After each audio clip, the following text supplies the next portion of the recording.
Well, when we were launching the video news bulletin, we were sort of stepping out into the unknown because no one really was doing that kind of thing.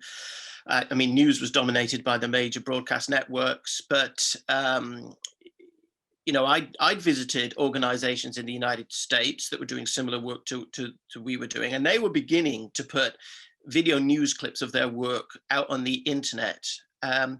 And I came away from that visit to the US thinking, well, that is something we can do, even with our limited resources, and we did have limited resources back then.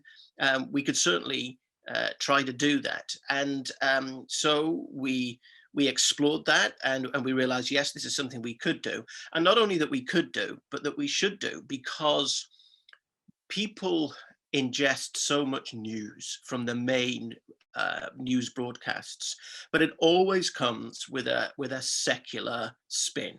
It always comes with a secular bias, a secular mindset.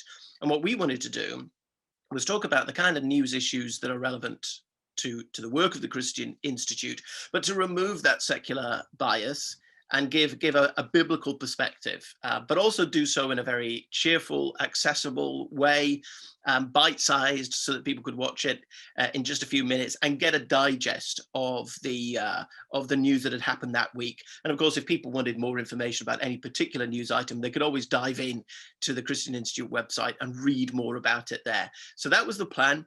That's what we did. It was a bit rough and ready in the early days, but I'm so pleased to see that it's carried on for 10 years. I think just the amount of time that it took to get the package together, and to script it. I mean, that's one of the things that you have to be careful with, is you've got to be careful that you're saying the right things, that you're speaking accurately, that you're not giving false facts, but also that you're phrasing things in the right way, because a lot of Christians take their steer and take their lead from the Christian Institute. So if you can talk about issues and phrase it in the right way, then that helps Christians to say, yeah, I think I could speak to my neighbor, or I could speak to my colleague, or I could speak to another parent at the school gates about these issues and use some of those phrases.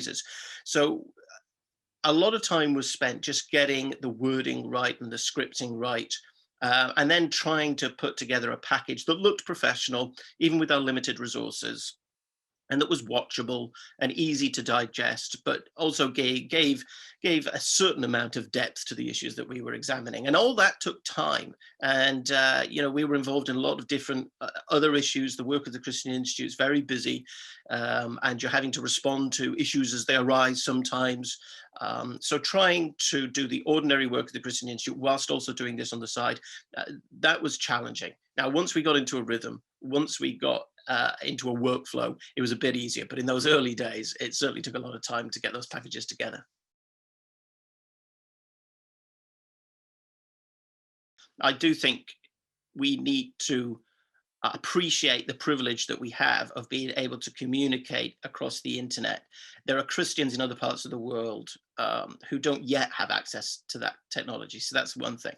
And the other thing is that we have to recognize that there is a growing intolerance for people who hold certain biblical ethical views. And it may be that in the future, I'm not talking about now, but in the future, that Christians don't have access to the same platforms as other people have. Now, I hope that we don't get to that stage, but we might.